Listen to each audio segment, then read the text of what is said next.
Well, hi everybody. We're so happy that you're here with us today. Packed house at the Health Museum. Our doc talk today, Beyond the Diagnosis, Navigating New Alzheimer's Treatments and Supporting Caregivers. We're so happy that you're all here today to join us for this really important conversation. I'm Casey Curry. I'm really honored to be moderating today's discussion about Alzheimer's disease. Alzheimer's disease continues to be affecting millions of individuals and families all across the country. It's reshaping the lives not just of the patients, but also the caregivers, which I know many of you all here today know firsthand. And today we're going to take a closer look at two newly FDA-approved drugs for Alzheimer's and explore what those breakthroughs mean, not just for patients, but also for the caregivers, and then the broader landscape of treatment and care. And while scientific advancements offer new hope, they also bring many new questions, and navigating those questions can be really overwhelming. And so we've got some experts here today that are going to help clear some things up. They're here to take your questions and kind of talk us through it today. Our panel of experts can help us understand how these treatments work, what to expect from them, and how caregivers, often the unsung heroes, my guess is we have a few of those with us today, how we can better support you all through this evolving journey. We're also going to highlight resources and strategies to ensure that no one feels like they're going through this alone. And before we dive in, a big thank you to all of our partners, our panelists today, which we'll introduce in just a second, and all of our supporters who made this event possible. One final note before we get started, we're going to reserve lots of time. We were just talking about this before we got started. We're going to reserve lots of time at the end for your questions because I can imagine that you all have some really good ones. So please save those till the end. And in case anyone's camera shy, we are recording today's presentation. Panelists, too late. We're going to be showing it later on the Women's Fund YouTube channel, so be on the lookout for that. So I want to get started. We have some amazing panelists with you today. Richard Elbein has been the CEO of the Houston and Southeast Texas chapter of the Alzheimer's Association since 2002. Richard received his undergraduate degree in human nutrition from the University of Texas, Austin, and his master's degree in biochemistry from Virginia Tech. He spent more than 20 years in healthcare before joining the Alzheimer's Association. Alzheimer's is a particular passion for Mr. Elbein. His maternal grandfather lived with progressive dementia for 5 years prior to his death in 1998, and his paternal grandmother suffered with Alzheimer's for many years prior to her death in 2000. He was a caregiver for his mother, who had normal pressure hydrocephalus, and his aunt, who had mixed dementia. Dr. Stephen Starks is a geriatric psychiatrist and medical educator at the University of Houston Tilman J. Fertitta Family College of Medicine. I need one more hand. His work in medical education aims to create a culture where mental health treatment is compassionate, accessible, equitable, and free of barriers. Throughout his career, he has examined the cultural and social effects of mental health conditions on patients and families. Dr. Starks has a passion for mental health advocacy and serving communities that have been marginalized and made vulnerable by systemic and structural factors. Starks was a Posen Commonwealth Fund in Health Equity Leadership at the Yale School of Management and a Health and Aging Policy Fellow and American Political Science Association Congressional Fellow, who served in the office of the Speaker of the U.S. House of Representatives, where he contributed to the design, drafting, and rollout of the Elijah E. Cummings Lower Drug Costs Now Act. Richard, Dr. Starks, thank you so much for joining us today. So Richard, I know we were talking before we got started, and I think it'd be great for everyone to level set a little bit, learn a little bit about the Alzheimer's Association, talk a little bit about what exactly is dementia, and get a little bit into that diagnosis, like how does that actually take place? Okay, great. Let me see. Okay. So this is just so that to give you an overview about the Alzheimer's Association. So we have 3 parts to our mission. The one part is advancing global research. And so that's been a big part of our mission since 1979. And really everything that we're going to talk about, these drugs that have been approved, are built on a lot of work that the Alzheimer's Association has funded over the years. And so that's a key part of our mission.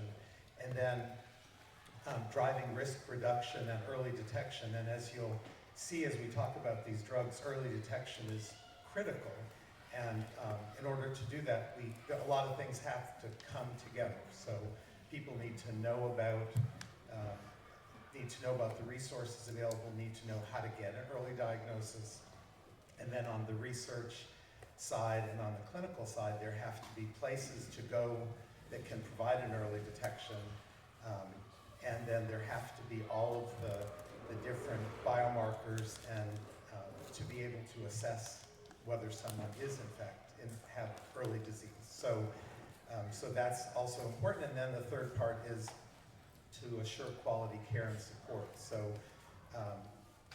obviously people are continuing to develop Alzheimer's, and they and their families need support, and they need to know that when they seek support in a clinical setting from a healthcare provider, that healthcare provider knows something about Alzheimer's and dementia and understands how to support them and connect them to the community resources. So it's kind of the full spectrum of care for someone with Alzheimer's and dementia.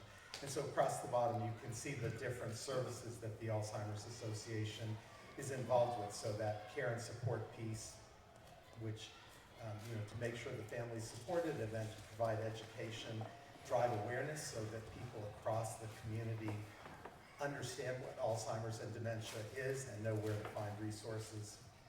We've talked about research. A big part of research that happens, of course, the Alzheimer's Association is funding that novel, innovative research, hopefully so they can demonstrate proof of concept and go to the big bag of money, which is the National Institutes of Health, and get funded through NIH. So to make sure there's enough money through the NIH, we're involved with advocacy and public policy activities to make sure that the funding is there. At the national level, I think you all know that there's been a bill passed in the state of Texas that ultimately may fund research at the state level. And so we're involved with advocacy there as well. And then equity, health equity, to make sure that all communities have equal access to the services that might be available. Do you want to add anything? Okay. So then the other question is about dementia. So to me, that's the big level set. It used to be that we would get calls through our helpline where people would say, well, my loved one doesn't have Alzheimer's, they just have a little touch of dementia. And it's, we always kind of chuckle, like having a touch of dementia is like, having a touch of pregnancy. It either is or it isn't. So at one time, dementia seemed to be like, oh, thank goodness it's not Alzheimer's, it's just dementia. And I think now it's become confusing where people aren't sure what's the difference. Alzheimer's, dementia, is one better than the other? Is one less threatening than the other? And what do we do about it? So the term dementia is an umbrella term. It's describing a set of symptoms. And so the real question is if you were to go to a healthcare provider and they were to say at the end, your loved one has dementia, really the next question is, well, what kind of dementia? That's lovely. I already knew that. That's why I came to you as a healthcare provider, because dementia is a set of symptoms. So that's what told me I should come to a healthcare provider. And now I'm asking you to do that differential diagnostics so that you can tell me what is it. And what we're going to talk about in terms of therapeutics are all specifically to treat Alzheimer's, one form of dementia. They don't treat the others. So it's really important that you know whether the disease that you're dealing with is Alzheimer's or some other dementia. To interrupt you just a little bit, did you all know that? Did you all come in here realizing that there wasn't even treatment for the others? We were only treating Alzheimer's? I didn't know that. I prepped for this chat today, and that wasn't readily apparent to me. So can we talk a little bit about that before we get a little further down the road? So why is it that we're only going to treat Alzheimer's and not other forms of dementia? Well, hopefully we're not only going to Okay. treat, but at this moment in time, so Alzheimer's is the most common cause of dementia, and so that accounts for 60 to 80% of dementias are as a result of the disease Alzheimer's. And so if you were gonna start trying to figure out how to treat this bucket of disorders that cause dementia, it makes sense to start with the most common form. But ultimately, I mean, you know, the Alzheimer's Association, our goal is to leave no one behind. So, and hopefully as we understand how to treat Alzheimer's, we're going to also discover how to treat these other dementias, which have different causes. There are some different things that are happening, but hopefully we'll start to understand what the biochemistry of the brain is and become better at identifying and treating those other forms. Yeah, and I think Richard makes a great point there. So it's the most common one, which is the one that's the easiest target, so to speak. And the others are a little bit more complicated, as you see here, vascular dementia. After someone has a stroke, right, you have kind of damage to your brain tissue, so it's a little bit harder to kind of recover from that type of response because it's kind of a sudden assault. So it can be a little bit more complicated and complex. But there are, historically, we have used medications to treat that were used in Alzheimer's disease to treat some of the other dementias, right? So sometimes there are aspects of the syndrome, so the symptoms, which can include symptoms that involve your cognition or memory and thinking or movement sometimes, or the psychological symptoms that people are aware of. And I did want to touch on one other point while we have this line up, because this is always a great one. I love the fact that you asked that question, but I think sometimes people do kind of interchangeably use dementia and Alzheimer's disease. And so as a physician, to Richard's point earlier, it's always important for us to understand the underlying cause or etiology, because the treatments are different.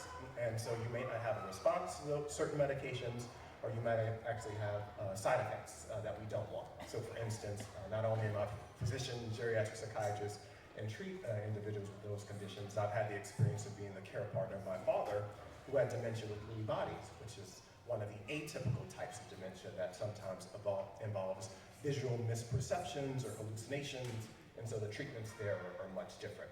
And then one last comment I'll make just about kind of diagnosing dementia and the challenge of it is just recognizing it earlier on. So that early recognition is very difficult, and it's actually very difficult even for those doctors. So I mentioned my father, who was diagnosed with dementia with Lewy bodies. His primary care physician just put a vague dementia diagnosis or a memory and thinking problem in his chart, and never reached out to me, even though they knew I was a physician, to have me kind of help my dad along in his journey. So it was even frustrating for me as someone who has access and expertise to get the right types of treatment. And then the last thing I'll say is, because I always think it's important for people to understand dementia, a lot of times when patients come into my office, or family members or loved ones bring an individual who they're concerned about into my office, they always think it's just a memory concern or a memory complaint. So I always just like to reinforce that dementias don't just affect memory. I always say they're cognitive or neurocognitive disorders, which is what we use. Cognition is a broader term that not only encompasses memory, but other thinking processes. And I'll quickly go over those seven, I think we have a little bit of time, but I always have an easy mnemonic in my mind, which I term alarmed. So when should you become alarmed? So the first cognitive domain is affect, or your mood states. So sometimes people with dementia sometimes actually present with an issue related to their mood first, whether it's depression or anxiety or some other symptom related to just a change in their mood states or their affect. Language is the other. I think we all know, we all may struggle with things on the tip of our tongue or word finding difficulties, but language is one aspect, so it's being able to produce language, written or verbal language, and also receive that information. So understanding instructions, understanding things, being able to read. It also involves attention, so that's the other A, A-L-A, attention, so being able to sustain your focus on a task. So you might find people sometimes giving up certain tasks in their life, whether it's golf or those card games, or they may have more difficulty with that, or chores at home. We have reasoning, so the judgment and decision making. I think that's the big one that typically is the hallmark for most folks when For instance, my dad drove his car into the neighbor's driveway, so my neighbor picked up the phone and called me and said, hey, your dad drove in my driveway, and he's never done that before, and for me, that's like an alarm. Memory, which again, we all, I think, have a good understanding about forgetfulness, some names, dates, birthdays, other types of things, misplacing items more than usual. Executive functioning, so those are the higher level functioning aspects of functioning that involves kind of coordination and shifting attention and things that, think about the big things in life. So working, employment, volunteer activities, that takes a lot of different types of, different facets of memory and thinking to consider. And then the last one is the design, and drawing is the easy way, but it's really visual spatial functioning. So how you move in and about space around you. So getting lost or wandering, I think people understand that as more of a late manifestation of dementia, but there are other ways to pick up on visual spatial issues earlier. So alarm is that demonic. And I think the reason that we often think that memory is the whole story is because in Alzheimer's disease, the first part of the brain that's affected is the memory part of the brain. In these other dementias, there are other parts of the brain that are affected first, but as the brain is affected, regardless of which disease it is, it moves from one part of the brain to another, and so you might get different letters of that alarm come first, but eventually you'll be really alarmed. Yes, this is true. Yes. So we term them, just to give you some insights, either as amnestic or non-amnestic. Amnesia, memory and thinking is Alzheimer's disease, and some of the others are non-amnestic. And we also talk about the different parts of the structure of the brain, so cortical versus subcortical. So the diagnosis that you see here relate to those two facets. The part of which cognitive domain it most impacts, memory or not, and then the part of the brain that dysfunction starts at. In the end, they all start to look the same, but at the beginning, there's some subtle differences there. So. I love this. And so alarm. I didn't really think much about the rest of those. You're right, the memory is the one that we all think of, the misplacing things, not remembering people's names, that kind of thing. So when my mother started developing dementia, I kept saying to her, why couldn't you just have Alzheimer's and forget all the stuff I did as a kid? Like, she didn't have Alzheimer's. And so she was able to tell me all the things I did all the time. So, yeah. Let's talk a little bit about how we diagnose, because we delved in a little bit. You had great struggles with your dad. It sounds like there was some level of diagnosis, but then not a complete diagnosis. So let's talk a little bit about that. Okay, I'll start, then you can tell me what's right and wrong. So there are a number of components to an accurate diagnosis, and it starts with the history and physical. So you see on the top right, physical exam. So history and physical is particularly important because when someone presents to a particular clinician who doesn't have a relationship with them, they need to know what happened and in what order. So, the example that I think is most familiar is you can imagine a point in time where a person with Alzheimer's and a person with Parkinson's may look exactly the same. But the person with Alzheimer's presented first with memory changes, and the person with Parkinson's presented first with mobility changes. And so that's very helpful to know what happened and in what order. So that's that history piece, and then a physical exam. And then there's neuropsychological testing that's usually done. And then there are some kind of biomarkers that are evaluated. So those are the components that need to happen for a complete and accurate diagnosis. And now you can tell me what. Yes. And in practice, again, that's hard, right? So I'm sure those of you who visited your primary care professional's office may note the struggles sometimes with the time that physicians have. So typically, again, hopefully, that concern is expressed to the physician. And typically, they'll start with probably doing an in-office assessment, and many times that involves an in-office cognitive assessment. So we often use the mini mental state examination. We'll ask questions that try to get at your orientation or any issues you have with your language, issues or attention. So, just the basic questions. Can you tell me the date today? About what time is it without looking at your clock or watch? What month are we in? What year are we in? Where are we right now? What's the city, state, right? I'm gonna give you 3 words. Repeat those back to me. Right. So things to kind of test memory and attention. It may also involve some language tasks, asking you to try to determine any issues with fluency. It might be certain drawings, certain structures like clocks and other things that give us some insights into any executive functioning. So it'll be a baseline in-office examination that's scored. It's a short examination, and some of those tests don't necessarily test all of those 7 components in a long that I mentioned earlier. So sometimes we do, physicians can also refer you for more comprehensive neuropsychological testing. And that testing is typically over the course of several hours. It's much more advanced and is much more nuanced in it. In addition to the in-office assessment you might do, in addition to the physical exam that Richard mentioned, we'll send out for labs. So we'll check just the basic labs. We may check for certain vitamins, vitamin D, vitamin B, right? Certain times, certain vitamin deficiencies can cloud your memory or your thinking of some sort.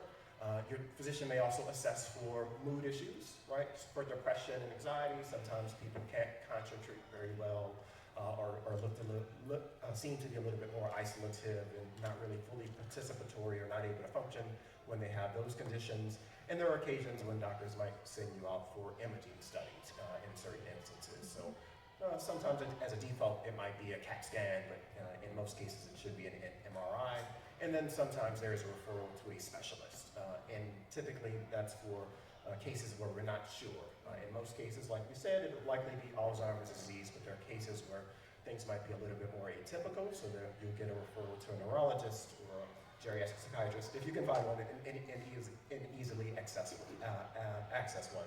I will say that dementias are clinical diagnoses, so they can just be done through a general office examination with a good history and physical exam, if you can ask the right questions, and if you also have a reliable informant in the office with you. So doctors should, not often, like I mentioned the case with my dad's physician, should call a family member to kind of compare notes, right, to see about those levels of dysfunction. And it can get more advanced, again, and more intense depending on the path forward. And then in some cases, after the data comes back, so after we did your lab work, after we have a better understanding about your in-office assessment, we may start to talk about medication use, and we'll get into that into more detail. So Dr. Starks, I know we've kind of been talking a lot about accessibility and making sure that everyone has access to a diagnosis. It sounds like a diagnosis can happen from a clinical exam. Like, you don't have to have an MRI, you don't have to have a CT scan, probably some basic lab work, but that typically isn't crazy expensive. And so I think having that information is also helpful to know that even if you are lower income, don't have access to specialists, you can still get this diagnosis early. So not letting kind of access be a barrier. Yes, that is true. The other access issue I will say is a informed professional, right? Sometimes even in medicine. So I work in medical education. I teach at a medical school. Been through residency and fellowship training, and unfortunately for the care of older adults, it lacks maybe the rigor that it should have in education. So sometimes certain professionals may be a little leery or cautious about coming up with that diagnosis. In most cases, again, time sometimes is a limitation, but yes, in an ideal world, it should be happening at that initial stage to get some idea. Yeah, I just want to say, based on our experience, it is hard to get an accurate diagnosis. So often it takes family members to recognize there's a problem. So that's the first thing, is by the time a family member recognizes that there's a problem with a loved one, it's not an early diagnosis. So just to be clear, when I see that you've got a problem, it's not early. You knew you had a problem way before I could observe you had a problem. When you knew there was a problem, that's early. When I tell you there's a problem, it's not so early.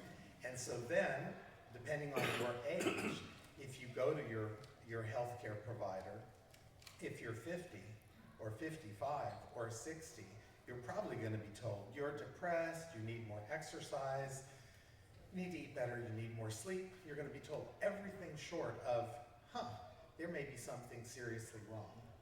And you know, if I'm having some cognitive issues of some sort, and I get a healthcare provider to tell me it's my sleep, I am much happier than having them tell me that it's something more significant. So sleep, I can go home and maybe, you know, set the alarm for 7 instead of 6 and hope that does it. But it also means it's going to be 6 months before I say, you know what, it's not the barking dogs next door. It's not that, you know, I'm fighting with my spouse. It's not any of those things. There is something else. And so now we've wasted 6 months. And so now maybe my friends are saying, there's something not quite right. So it is difficult, and most primary care physicians are not that comfortable. And you know, the best thing that can happen is they acknowledge that there is perhaps something going on and refer to a specialist. That would be our, I would say, our ideal scenario. And that's something that the Alzheimer's Association is working with health systems to improve the quality of care and the knowledge base, but we're not there yet. And you know, we're sitting in Houston and I'm saying we're not there yet. You can imagine what it's like in Lufkin. So it's better here than other places, but we have a lot of work to do. I feel like we could spend the whole time talking about how do we make this happen earlier for people, you know, how do we get the diagnosis, but I don't want to get too far down the road and not talk about some of these new developments with medication.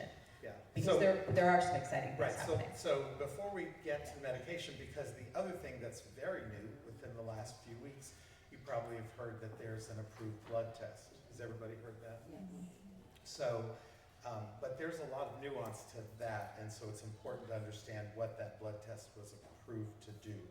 It is not a screening tool, so it's not like getting a blood test for your, you know, for heart disease where they're looking at cholesterol, or, you know, to look at your glucose level. It is not that. This is a differential blood test. So it is only intended for, first of all, they have to be 55 years or older. So what it's approved for is over 55 years old and already demonstrating cognitive changes.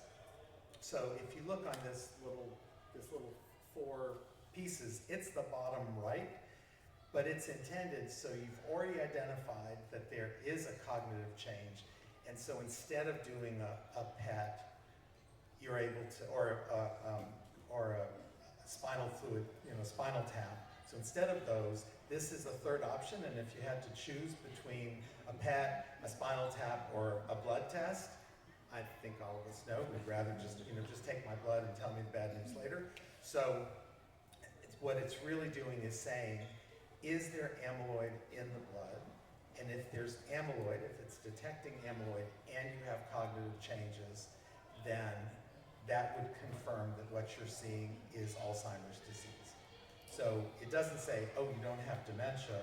It's saying the dementia that you have is something other than Alzheimer's if there's not the presence of amyloid. So that's, and if you have the presence of amyloid, then we can talk about the medications that might be appropriate depending on how advanced the disease is. All right, should we dive into the new medications? Or medications in general, and then some of the new ones? Oh, So yeah. I jumped ahead. All right, and we'll go fast on this so that we can get to it. So, so we talk about Alzheimer's. When I started 23 years ago, basically someone was pretty advanced in the disease. So if you look at this kind of further to the right of this continuum, first of all, we didn't really talk about it as a continuum. It was just a disease that you manifest with these significant cognitive changes, hallmark being memory changes, and you know, we did some things to try and support the caregiver primarily. And as time has passed, so in about 2003, there were the concept of mild cognitive impairment was adopted. There were clear clinical symptoms of what that looked like. So if you think about it, that hasn't been that long ago. So then we moved the continuum and said, okay, now we know that it starts with mild cognitive impairment, and a certain percentage each year, I think it's 8%, move from mild cognitive impairment, and start having early stages of Alzheimer's.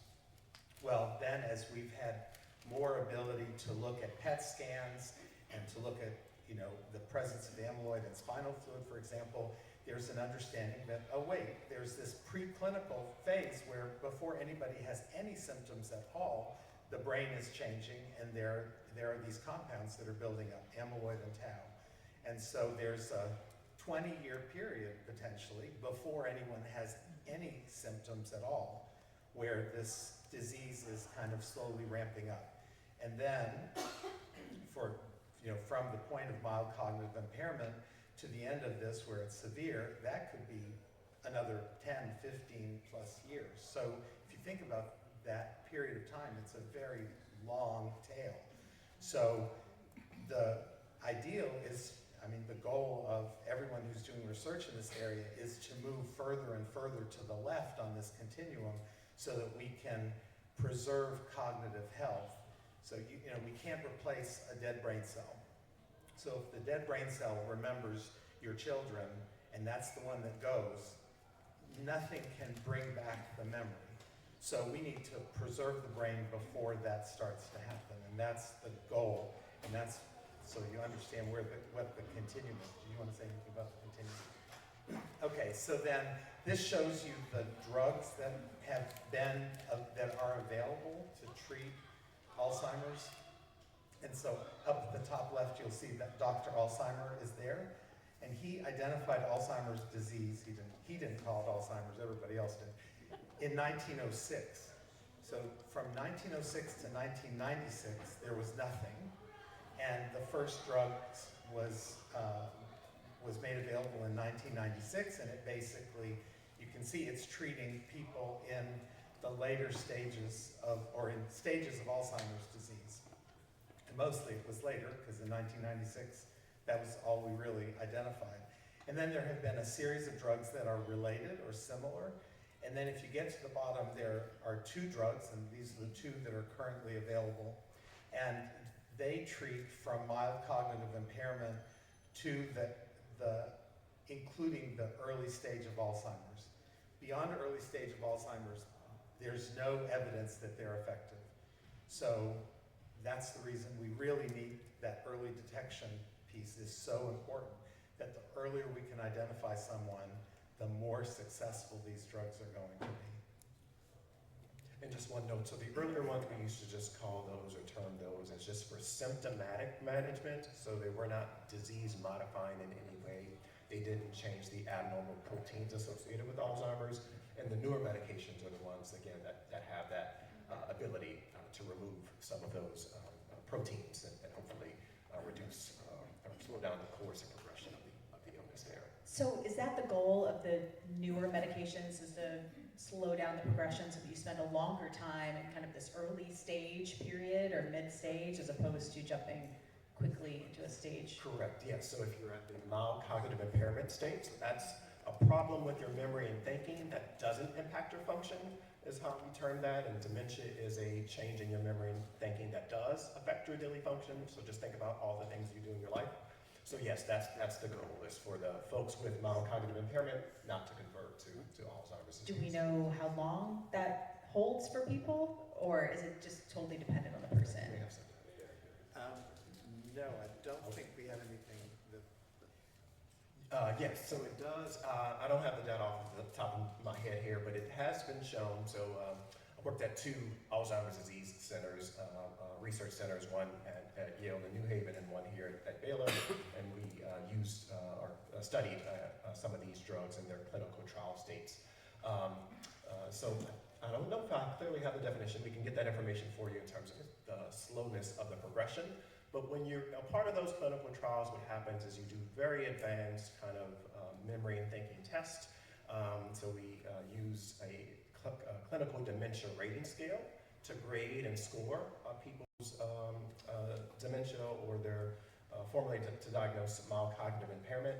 And I don't have the data off the top of my head, but I think in bulk we just see a slower progression for the folks with mild dementia. I don't remember the data off the top of my head for mild cognitive impairment there.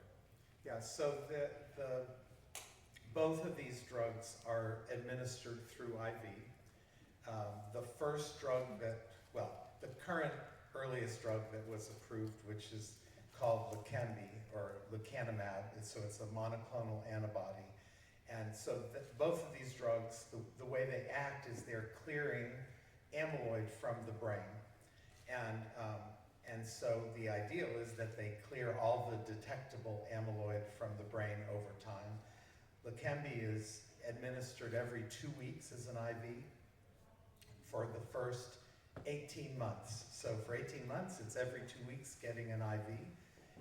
And then after 18 months, if the person still has detectable amyloid, then they move to once a month. It's not clear, there's not a clear end date. It's not like you do once a month for another 12 months or 24 months. The idea is that when there's no more detectable amyloid, then they can stop, and then at some point they'll check to make sure there's no detectable amyloid. Now the other drug, the more recent drug that's been approved, which is called Kisunla, which is donanemab, so that, I don't know which is better, the real name of the drug or the, it's like Kisunla, I don't know. But that drug is administered once a month, so that seems to me a little bit more desirable, that it's once a month. And so it's a little bit less invasive. Again, if you imagine that you're dealing with someone who has very early disease, they're mild cognitive impairment, so potentially they're still fully participating in life, and they have to stop everything and go for an afternoon for an IV. Every 2 weeks or once a month? I mean, this just sounds prohibitive for a lot of people. And Exactly. all of us have dealt with insurance. Something like this, I think, without even really knowing, we know that this is expensive, even if you have insurance, right? So Leqembi is about $27,000 a year. It is covered by Medicare, so that's the good news. Except, in order to be covered by Medicare, how old do you have to be? And so if you have mild cognitive impairment, probably you're younger than 65, and so then it's a question of, is United Healthcare or Cigna or Aetna, what are they going to tell you when you say, I want to take this $27,000 a year drug? It's not a guarantee that they're going to approve it, or they may think about it for a long time. And typically private payers do follow the lead of CMS for that, so they likely would. Again, you can think about the out-of-pocket cost before you hit your deductible as being a challenge and prohibitive. But if you think about the long-term impacts, so I know there's a lot of controversy about drug pricing, but if you think about the benefits and the cost savings that happens, again, hopefully payers do the right thing and provide the coverage that we need. Another reason for us to advocate, and that's why the Alzheimer's Association is there to ensure that everyone has access to it. But to your point about the traveling to clinics, so that's the big shift. All the other medications are oral daily medications, coupled with those twice daily medications, and now we're moving to medications that are infused, but it does require you to have a partner or someone to take in to those sessions. And so for caregivers who may be burdened by everything else that's going on in their life, it's sometimes can be a challenge to adopt, and maybe that's a challenge for health systems to think about easier ways that patients can access it. So could there be mobile units that administer medications, or could there be things kind of housed in certain neighborhoods or communities that increase access? But that is a big challenge there. Yeah, so talk a little bit about accessibility for underserved communities, whatever that underserved community looks like in a given geographic area. That's a challenge, and I'd say it's a larger challenge given our geographic area, right? So I think everybody knows with our Texas Medical Center, a lot of obviously our academic medical institutions are housed there. So I often said that we have about 12.5 geriatric psychiatrists in the greater Houston area, and all of them are in the medical center. So, I live out in the suburbs, and There are a lot of people who don't have access to the types of treatments. First of all, 12 or 13 sounds like such a small Yes. number anyway, right? Well, don't you want to know about the half? I mean, I don't know. I'm We'll really give you a part-time. interested in Yes, this. yes, yes. So yeah, very few folks, again, for a population of this size, and of course, a large workforce shortage for geriatric psychiatrists and other geriatric mental health professionals, so that is important. But you also raise another point, because I always call my colleagues in neurology and at our memory disorders centers here to see, you know, where can people get these drugs? And as I don't know if you know, but I think it's only maybe 3 institutions where you can go. So Baylor, I think, has 2 facilities. I'd imagine McGovern has one there. But again, it's pretty limited in terms of locations, and so that's another barrier for folks driving into the loop can be a challenge for many. Yeah. So we do community listening sessions. We call them community forums, and throughout the Southeast Texas region, and probably the most common barrier we hear is about transportation. So, and we can't really solve, you know, that's not an easy barrier to solve. And I would say, you know, when we talk about underserved communities, and I think all of us immediately think of certain groups, and I would say, you know, most of Texas is rural, and those are underserved communities also.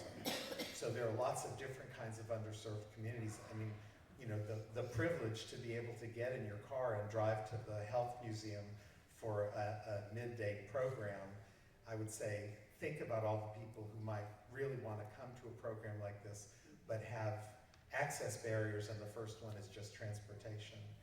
Well, and that's, again, kudos to the Health Museum, the Women's Fund, because I know there's a few of us who can be in here today, a nice big crowd today, but that's why the recording, you know, being able to share that with people, because that is, not everybody's going to be able to go in person to do anything, but being able to share that information with a broader community. And I think the first big barrier is the information, right? Because again, if you're not getting your care in the medical center, how do you find out about it? If you're getting your care in the community, where, you know, some of the primary care doctors may not be aware of what's happening, that's another challenge as well. So, and I know those institutions do have community outreach programs that they try, and the medication cost, again, a lot of times drug manufacturers do try to make it accessible to folks who need it. So if you can get there, hopefully you can get the treatment that you need. Yeah, I know we have 2 caregivers, folks who have been caregivers on our panel today. How many of you all in the audience today have been a caregiver for someone with dementia or Alzheimer's? So a good portion of you all.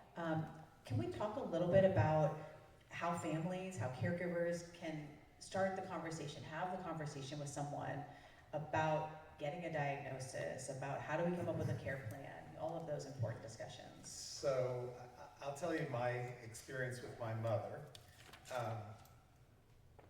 I knew something was maybe a problem, and so I made the appointment in the Texas Medical Center.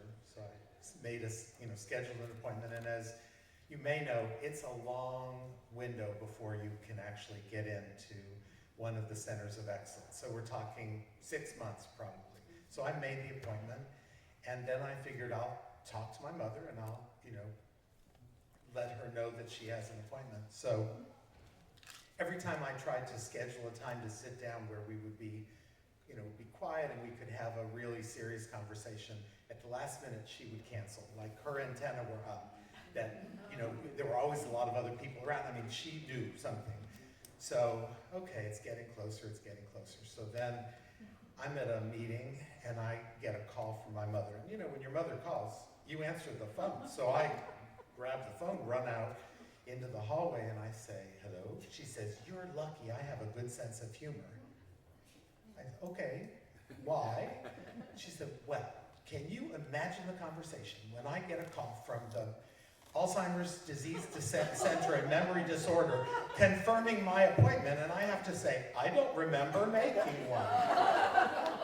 So that is how my mother found out that so then, she said, is there something I should know? And I said, yes. I said, but this is just like you went to the cardiologist to find out if there were any issues with your heart. This is a good opportunity for a baseline to understand if there's anything going on with your brain. I said, so, let's just see what we find out. So she was fine with that. But I would say it is a challenge to figure out how to have the conversation. I would not recommend that as the way you start the conversation. Yes, I always just think it's important just to be open and candid and have those difficult conversations, right? And just be sensitive to the amount of time it may take to, if someone's a little bit resistant, they may just have questions about it, or there may be some fears or concerns on their part about it. So I would start there, start with the individual, just having a frank conversation about it, fears, anxieties, the good, the bad of it. Sometimes folks are more resistant than that, and so you may not be able to access their positions or their teams because they may continue to want to do that independently to maintain their own autonomy. So I always tell families that you can always call the physician. They may not be able to share information with you because of HIPAA, but I take calls from family members and I listen and I heed and I can follow up in that appointment when I see the patient. So if you have strong concerns, communicate with front desk staff, the medical assistant, or the nurse in your physician's office to try to get that message to them loud and clear. That's interesting. I never thought about doing that. I always feel like, because of HIPAA, they can't tell me anything, but I never think about the importance of what I might be able to share that would help in the appointment or the diagnosis. Absolutely, yeah, and I also think the other way you can do that too, so you can reach out to their physicians. Maybe they have someone else that they trust or listen to, right? A friend, a peer, another family member. You just might not be the right messenger at the right time. Sometimes it's called like powdered butt syndrome. If they powdered your butt as a kid, as your parent, they might not want to listen to you very loud and clearly there. So sometimes, again, just think about alternate methods to Cut that, do we, Linda? We're good with that? Yes. And then the Alzheimer's associations can be a great resource and a great just support. So if you don't know, if you have the right approach, you can contact the Alzheimer's Association. It's something I did with my dad. Even though I had all the information, I needed some extra support, and I got some free care consultation to kind of help out with some in-home housing and care need, in-home care that I needed to provide for them. So that's another resource that you have. You can call the number and get in contact with someone immediately. So. Yeah, and so another thing to just think about is that the person who's living with some form of dementia, they may really be stressing about what is happening and not know how to talk about it or who to talk about it with. So my father-in-law, when we made the appointment for him, and everybody was afraid because he was kind of a man of business and take charge kind of person, so everybody was afraid to say anything.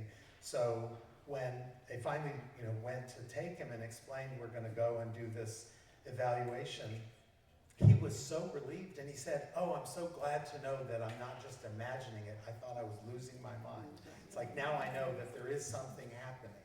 So it was a relief for him. The family was stressing about, oh goodness, who's going to have this conversation? But he really was desperate to have a conversation about it.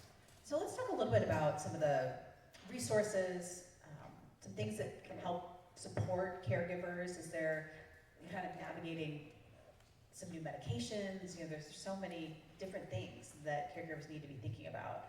How do we make sure that they're being supported and have the resources they need? You want me to start? Okay, well, I don't know if I know something. Well, first of all, I'll say my colleagues sitting at this table over here are some of the resources that we have in Houston. So the local Alzheimer's Association is available to provide support for families, caregivers who are looking first and foremost for information. I think it's hard to know what to do without being armed with enough information to know what questions to ask, know what resources are available, and know how to proceed. And as Dr. Stark said, we offer care consultation, which is a master's level social worker who can sit with the family and really walk through, like, what are you experiencing? What are the questions you have? What are the things you should consider, not just today, but over the next 6 months or a year? We don't always want to be in crisis mode. It would be nice to have some plan and think about what is the strategy going to be, what are the resources that we need now, but also what are we going to need in the future. And so those kinds of resources are helpful. There are a number of other nonprofit organizations that provide support in the community at different levels. And so the Alzheimer's Association can connect you to all of those resources as well. And the other things, again, is just to think about just the plan in place. So the biggest things I hear from caregivers are the safety concerns, right? So can they live alone or independently? Should they still be driving? Safety with medication use, right? If you're having concerns about memory and their thinking and they want to manage their own medications, do we need any kind of support from that nature? Firearm safety, right? If there's a firearm within the home. So planning earlier on is really kind of important for that. Utilizing the resources from the Alzheimer's Association, reaching out to health professionals who your loved one is working with is also a good means and a source of support. In addition to some other community-based organizations, our counties have area agencies on aging, right? So if you need congregate meals or meals on wheels or other kind of support for food or for transportation support for, I think it's adults, maybe in our county, Harris County, over the age of 60 that have access to it, especially if we're talking about individuals who might be economically disadvantaged, there are resources locally that they can rely on and lean on. Yeah, and so we talk about caregivers, and I guess I want to make a nuance of a difference because people early in the disease, their loved one or their significant person is their care partner. Because your partner's in providing support, kind of like a cane helps a person walk, but it doesn't replace their walking. And over time, as we progress along that continuum, the person, that other person becomes more and more of a caregiver, perhaps less and less of a care partner. But at every stage, the person living with the disease should be allowed to be autonomous. I just got a... You're supposed to advance the slide. Oh, advance the slide. Hold on, let me... Next one. Okay. See, it's good to know what... He's got a slide for everything. And he doesn't know, so there you go. So early in the disease, that thinking of your loved one as a partner, they're the ones living with the disease, and they should have as much autonomy as they're capable of and as they want. And I can tell you, we for years have run programming for people with early stage disease. And early on, we would have the diagnosed individual and their care partner come into a program.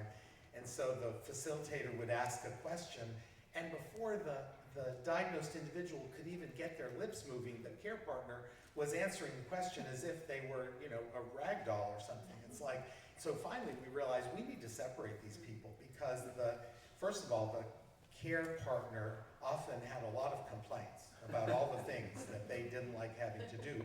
But guess what? The diagnosed individual had as many complaints about how they were, perhaps, they couldn't even speak their mind because someone else had assumed they didn't have a mind to be able to speak. So it's important that at every stage we allow the diagnosed individual to be their full selves to the level that they're able.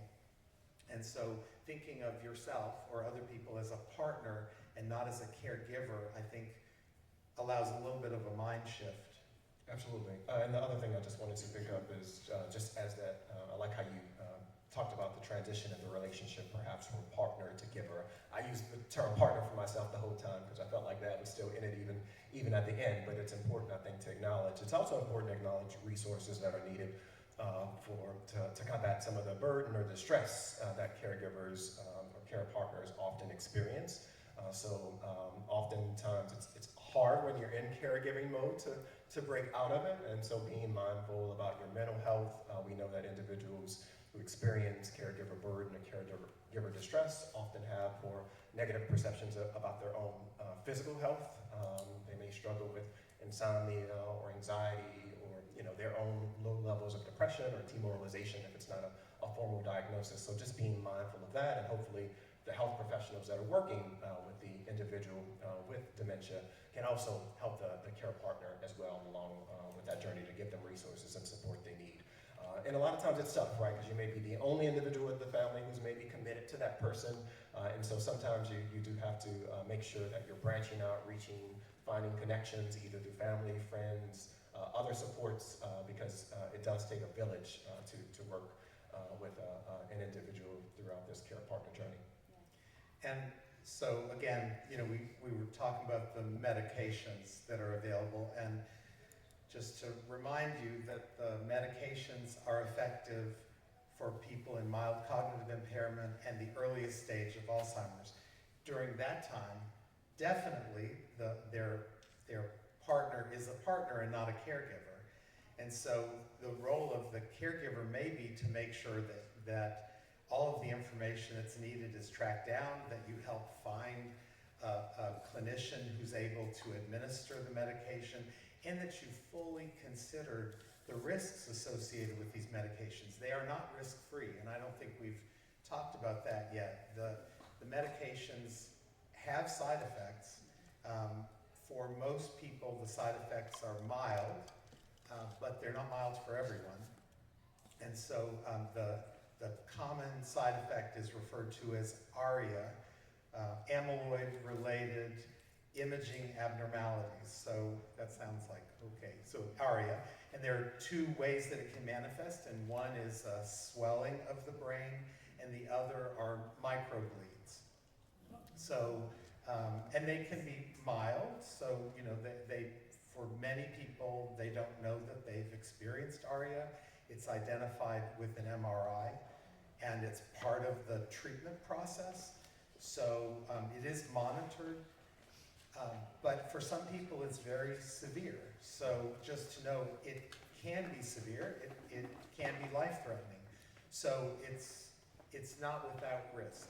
And I think the role of the care partner is to make sure that you've thought through what all of that means. How do we feel about taking some questions? Because I bet we have some out there. Yeah. Hi, thank you so much for all your information. I have a question about the two new drugs. If, let's say somebody does get all of the amyloid plaque removed from the drugs. I'm going to walk over, just so everybody can hear. Is that okay? Okay. I'll hold that for you. I'll get it nice and close. You just worry about your words. Okay. I was just asking if somebody, is that better? If somebody does have the drugs, the new drugs, one or the other, and it does work and it removes all of the amyloid, one question is, are the tangles still there or the tail still there?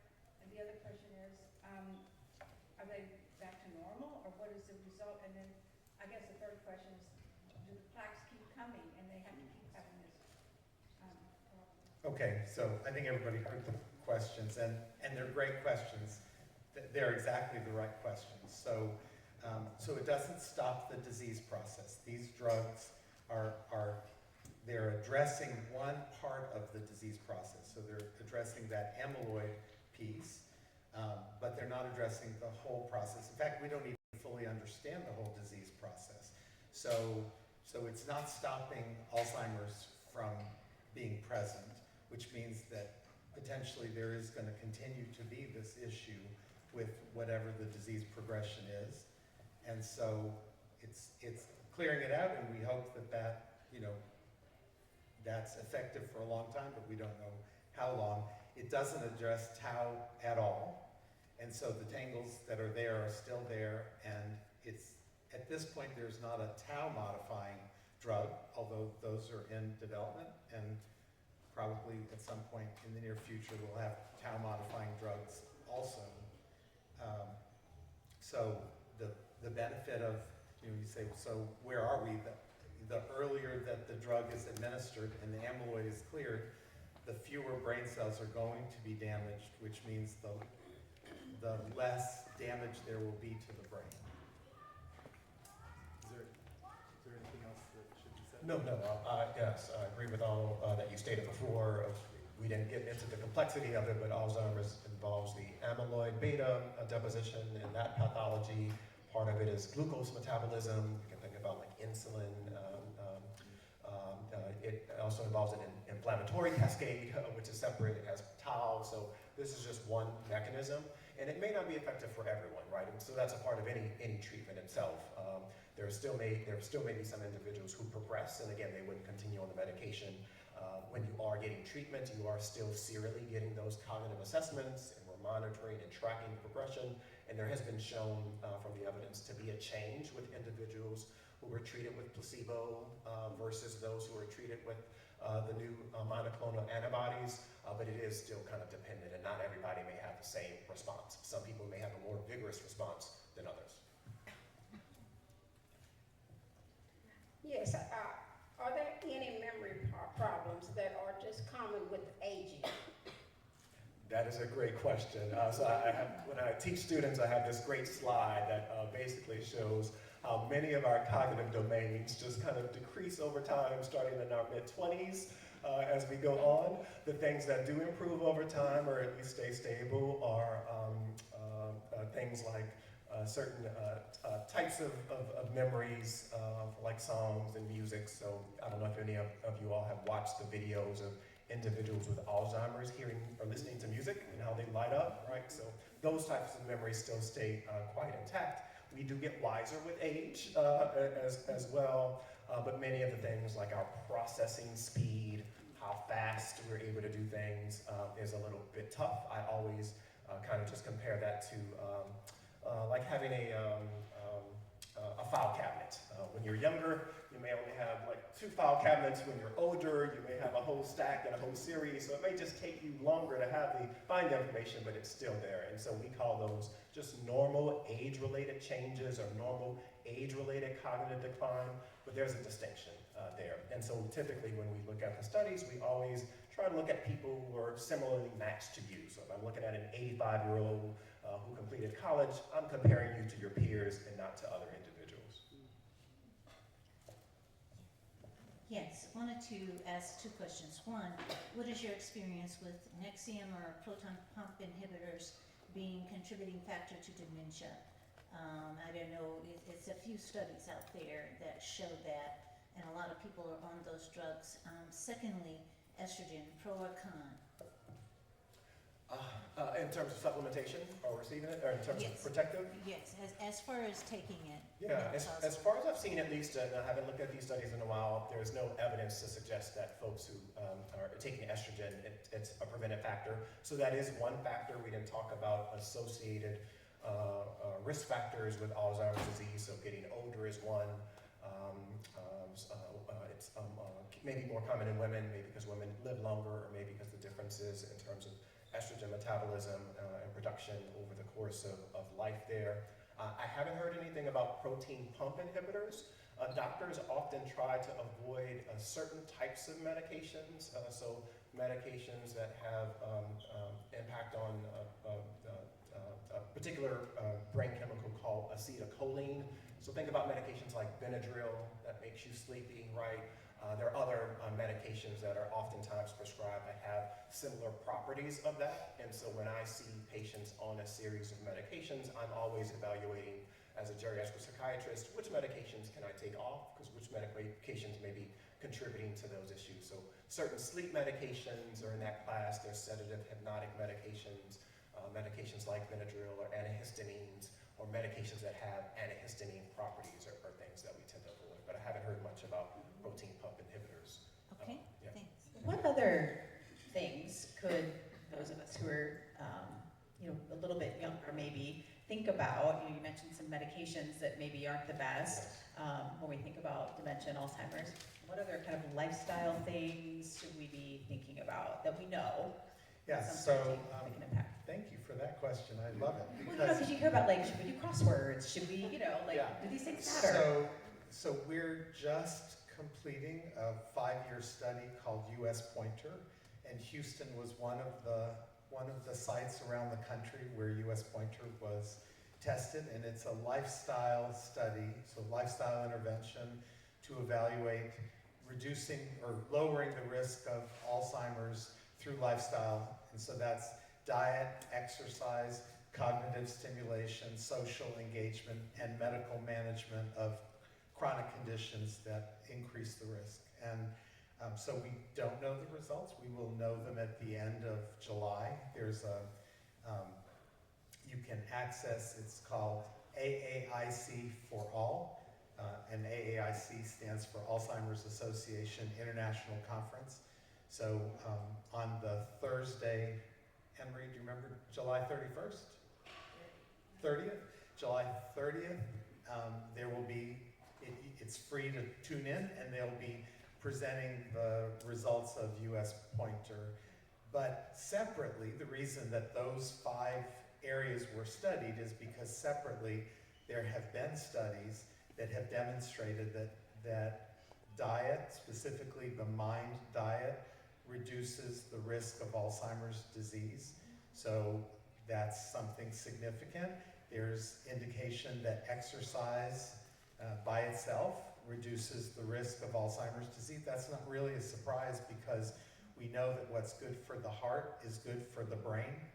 And we know that exercise improves heart health. And so if you're improving heart health, you're improving brain health. So, so engaging in some kind of exercise or activity, I think it's 4 times a week, is significant. So what we don't know is the multiplier effect of making good decisions about diet and exercise and engaging in some kind of cognitive stimulation and engaging in some kind of social activity and managing all those things that we know put you at greater risk, like diabetes, obesity, you know, the heart disease. We know that those are all issues. So the folks who, I mean, we did a community program where a gentleman who had great health insurance, who was in his 60s, said he'd never been to a doctor. I mean, it practically fell out of my chair, and I thought, well, okay, you have no idea how healthy or unhealthy you are, and you know, the only barrier was male, I guess, and so he just, you know, didn't want to know. But truly, managing all of those things, we don't know what the multiplier effect is when we do them all together, and that's what you'll find out on July 30th. Can you talk for a second? You didn't say anything about in the diagnostic process or about genetic predisposition. So he was asking about the genetic predisposition part. You have this challenge between what we can control and then maybe what we can't. Yes, and that was actually what I was Me going to segue too. Tilman. We're all the same way. Yes, talking about understanding your family history, right, is number one. I always tell patients that. Understand your family history of cancers or heart disease or dementia.